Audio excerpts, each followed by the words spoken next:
indéniablement Spider-Man No Way Home a changé la donne dans le Marvel Universe, en incorporant les deux anciens Spidey dans No Way Home et en intégrant officiellement leur histoire dans l'univers Marvel. Marvel vient d'ouvrir la porte à des dingueries et au retour de nombreux personnages qui apparaîtront très probablement dans le nouveau film Doctor Strange. Plus encore, si nous additionnons ceci avec ce que nous apprenons dans la série Loki, c'est officiellement une dinguerie.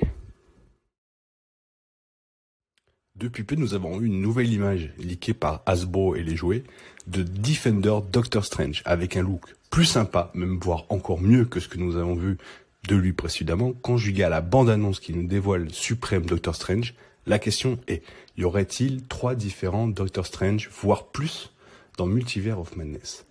Petite réponse en commentaire si vous avez une idée.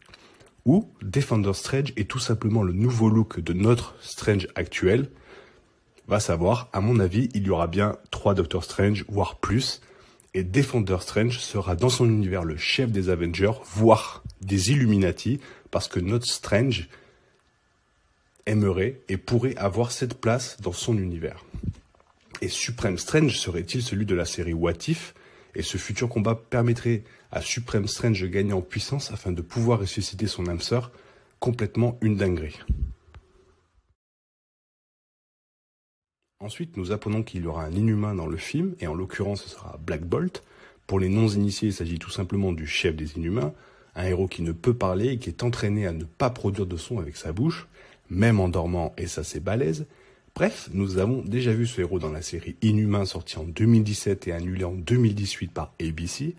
Donc concrètement, ABC a montré à Marvel ce qu'il ne fallait pas faire et rien d'autre. Pourquoi Anson Mount, Black Bolt dans la série ABC, ne reprendrait-il pas son rôle dans le film The Multiverse of Madness?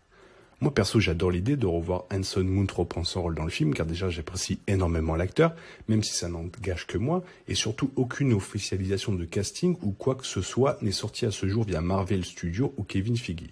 Et le tournage du film est terminé depuis un moment, ainsi que les reshoots tardifs. Donc soit ce sera bien Anson Mount ou une future annonce viendrait confirmer le recast de ce rôle. Reed Richards sera lui aussi, selon les sources, dans Multiverse of Madness. Chef des 4 Fantastiques et intelligent dans tous les domaines, Marvel compte bien incorporer ce personnage avant une sortie du film Les 4 Fantastiques, histoire que le perso prenne ses marques dans le Marvel Cinematic Universe et histoire de faire monter la hype avant le film. 2 acteurs ont déjà été cassés dans le passé pour ce rôle, Ioan Gruffudd et Miles Teller. Vous voyez où je veux en venir. Bon, la version de Miles Teller ne correspond pas à l'univers Marvel, ce serait bizarre de voir son retour dans Doctor Strange, mais pourquoi pas? L'acteur a une grosse cote aux USA et aussi un très bon acteur, mais je le vois pas revenir car le film a été plus qu'un échec. Par contre, je suis tellement hype pour le retour de Ioan Gruffudd dans Mr. Fantastic et j'entends déjà vos commentaires. Non, mais qu'est-ce que tu dis? C'est n'importe quoi. Alors, je suis fan de l'acteur que je trouve excellent et sa prestation Reed Richards colle parfaitement à l'univers Marvel actuel. 2. S'il revient, cela veut dire qu'on pourrait revoir Chris Evans en tant que Torche Humaine, et là ce serait une dinguerie, car il serait marrant de voir nos personnages dans notre univers rencontrer le variant de Captain America en Torche Humaine. Waouh! Et surtout Chris Evans refuserait-il l'échec de chez Marvel qui, nous savons, paye mieux que bien? 3. Une nouvelle fois, pas d'officialisation, de recast ou quoi que ce soit, et je me répète, le tournage est terminé, ainsi que les reshots.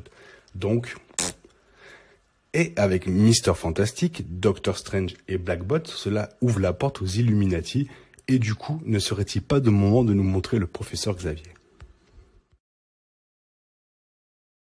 Le professeur Charles Xavier. Vous le connaissez tous, je vais pas vous faire un destin. À mon avis, il sera présent dans Doctor Strange Multiverse of Madness. Une nouvelle fois, si on regarde le passé, il y a déjà eu 2 acteurs qui ont incarné ce personnage dans les films X-Men, Patrick Stewart et James McAvoy. Une nouvelle fois, nous ne savons rien d'officiel concernant un recast ou quoi que ce soit, mais pourquoi recaster quand on peut avoir James McAvoy?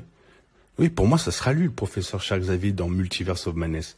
Il correspond à ce que Marvel et Kevin Feige veulent faire avec son univers à tous les niveaux, au niveau de son âge, de son expérience et de son nom à Hollywood. Alors désolé pour Patrick Stewart, que je trouve trop vieux pour ce rôle, et je me base sur le fait que si vous choisissez un acteur pour un rôle, surtout pour le chef des X-Men, il vaut mieux voir un capable de signer pour plusieurs films et capable de faire des dingueries.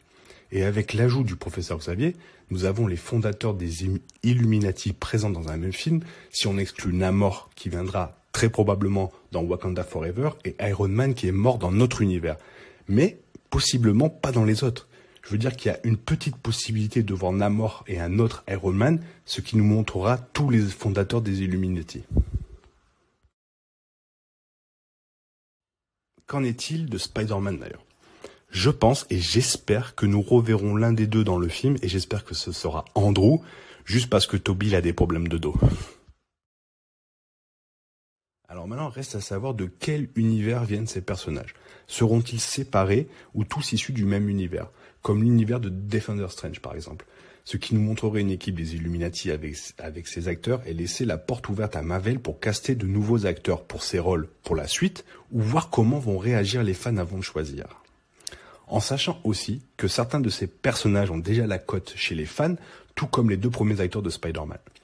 En vous rappelant aussi qu'à l'origine Doctor Strange Multiverse of Madness devait sortir avant Spider-Man No Way Home, avant que cela ne change. Et je pense que Marvel a voulu nous tester. Parler de multivers avec deux autres Spider-Man et les méchants, tout en cachant les deux autres Spidey, ça a beaucoup plus de poids que de faire revenir les premiers acteurs de Mr. Fantastic, etc. Et maintenant, Marvel sait ce qu'il peut faire, et faire revenir les anciens acteurs, et le cacher, faire signer des contrats 2 mois après le début du tournage, comme pour Toby et Andrew, voire après le tournage, et lancer une vague de reshots, et faire une dinguerie tellement dingue que personne n'est prêt. Voilà, j'espère que cette courte vidéo sur la dinguerie que va être Doctor Strange Multiverse of Madness vous a plu. Vous pouvez vous abonner parce que c'est complètement gratuit. Vous pouvez me mettre un like aussi parce que c'est gratuit, que ça fait toujours plaisir. Soutenez-moi et moi, ça me permettra de penser à vous faire de meilleures vidéos. Bonne année à tous.